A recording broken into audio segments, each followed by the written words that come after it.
بسم اللہ الرحمن الرحیم۔ آپ کو پتہ ہے آج کل جلوس ہی بڑے نکل رہے ہیں اور ان کو یہی ڈر ہے کہ ہم یہ چیزیں پڑھیں ہی نہ، کہ کہیں ان کے بچے سن نہ لیں۔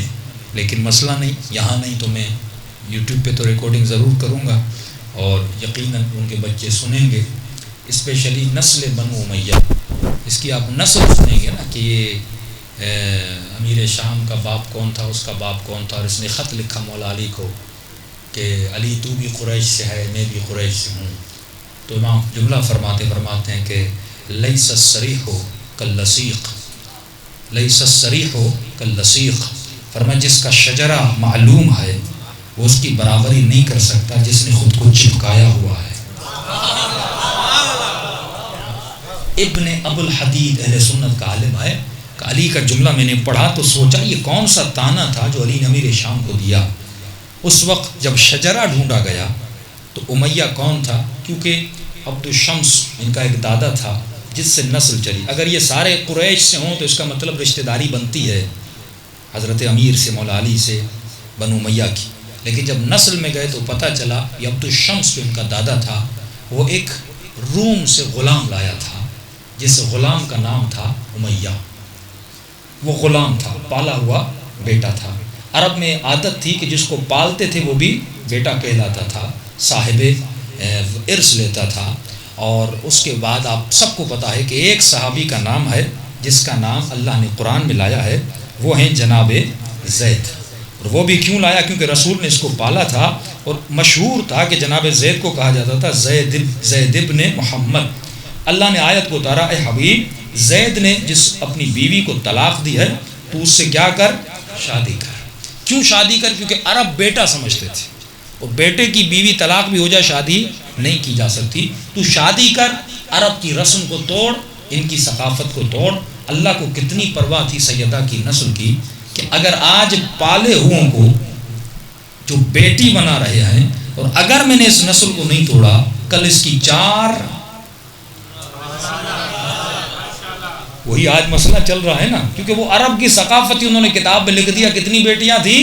4 بیٹیاں تھیں، حالانکہ 3 پالی ہوئی تھی، ایک اپنی تھی۔ کل ہر کوئی نسل رسول سے دعویٰ نہ کرے، اگر کوئی رسول کی کوئی اولاد ہے تو بس فاطمہ زہرا سے ہے۔ اور یہ کیا معجزہ نہیں ہے کہ نبی نے اتنی شادیاں کی؟ مسلمان سوچتا کیوں نہیں؟ اللہ دینے پہ آیا تو کیوں نہ دے؟ جوان بیویاں بھی تھیں، عمر رسیدہ بیویاں بھی تھیں، اور بقول مسلمانوں کے بی بی ختیجہ عمر رسیدہ تھیں۔ ان کا عقیدہ ہے نا، حالانکہ ہمارے یہاں تحقیق بی بی کی عمر اتنی نہیں تھی۔ عقیدہ ان کا ہے کہ 40 سال سے زیادہ تھیں اور حضرت محمد جوان تھے، اور خدا بچے بھی اسی عمر رسیدہ سے دے رہا ہے۔ آج تک نہیں سوچا مسلمان نے، بھائی بچے صرف جناب ختیجہ سے، ایک اور بیوی سے ہوئے تھے جناب ابراہیم جو بعد میں فوت ہو گئے، لیکن نسل خدا بڑھا رہا ہے کس سے؟ جناب ختیجہ سے۔ کہ یہ فضیلت کم ہے؟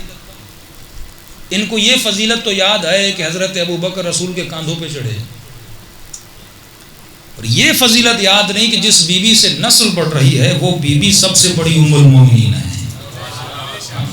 نسل مصطفیٰ جس بیوی سے بڑھ رہی ہے، تو خدا اس عقیدے کو ختم کرنا چاہتا تھا۔ اور یہ صاحب کتاب صاحب الکامل لکھتا ہے کہ ان امیہ کان غلاما رومیا لعبد الشام، یہ تاریخ میں لکھا ہوا ہے، اور الزام النواسہ میں لکھا ہوا ہے، امیہ لم یکن من صلب عبد الشمس فتستلحقہ، امیہ عبد الشمس کی نسل سے نہیں تھا، اس کو ملایا گیا تھا، لایا گیا، غلام تھا، پالا گیا، اور یہ کہلایا گیا کہ یہ اس کا بیٹا ہے۔ اور جب یہ پیدا ہوا تو جوان ہوا، جوان ہونے کے بعد اس نے بڑے لوگوں کے ساتھ زیادتیاں کرنا شروع کر دی، یعنی شہر کا لوفر ترین آدمی تھا، کبھی چوری کرتا، کبھی گھروں پہ ڈاکے مارتا۔ تو مکے میں ایک جگہ تھی جس کو دار الندوہ کہا جاتا تھا۔ دار الندوہ وہ جگہ تھی جہاں پر لوگوں کی شکایتیں لائی جاتی تھی کہ اس نے یہ کام کیا، اس نے وہ کام کیا۔ تو لوگوں نے شکایت لگائی، شکایت لگانے کے بعد اس کو شہر سے نکالا گیا۔ فیصلہ یہ ہوا کہ یہ 10-12 سال مکے میں نہیں آئے گا، اس نے بڑے لوگوں کے ساتھ زیادتیاں کی۔ یہ پھر واپس کہاں چلا گیا؟ روم چلا گیا۔ روم جب یہ واپس چلا گیا، کیونکہ بیٹا تو اس کا تھا نہیں، واپس روم چلا گیا۔ روم وہاں پر جا کے ایک یہودی تھا، اس یہودی کی بیوی پہ عاشق ہوا۔ اس کے ساتھ بدکاری کی، اس سے بیٹا ہوا۔ پھر 12 سال جب گزرے اس بیٹے کو لے کر واپس آیا، جس بچے کا نام تھا سکوان، جس کا لقب تھا ابی امر، کہ بعد میں آپ سنتے ہیں عقبہ جس کا والد تھا ولید ابن عقبہ، یہ ساری وہی نسل ہے۔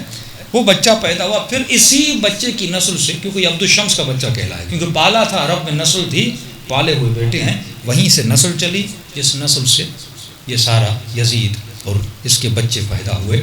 تبھی جناب سیدہ جب دربار میں جاتی ہیں، فرماتی ہیں وابنۃ طلقاء، بی بی یزید کو مخاطب کرتی ہیں وابنۃ طلقاء، اے آزاد شدہ غلام کے بیٹے۔ کبھی آپ نے سوچا یزید بادشاہ، باپ بادشاہ، اس کا باپ بادشاہ، یہ تو امیر تھے عرب کے، بی بی کہہ رہی ہیں اے غلام آزاد شدہ کے بیٹے، اشارہ امیہ کی طرف ہے، اس کی نسلیں بھی اس کو یاد دلا رہی ہیں۔ واقعات بہت ہیں، لیکن حالات کچھ ایسے ہیں کہ میں آج کمپلیٹ ان چیزوں کو پڑھ نہیں سکتا، لیکن یہ تاریخ موجود ہے۔ جب آپ تاریخ میں جائیں گے تو حقائق کھل کے آئیں گے، پھر آپ کو سمجھ آئے گا کہ نہج البلاغہ میں مولا علی نے یہ جملہ کیوں فرمایا، اور دربار یزید میں سیدہ زینب یہ جملہ کیوں کہہ رہی ہیں۔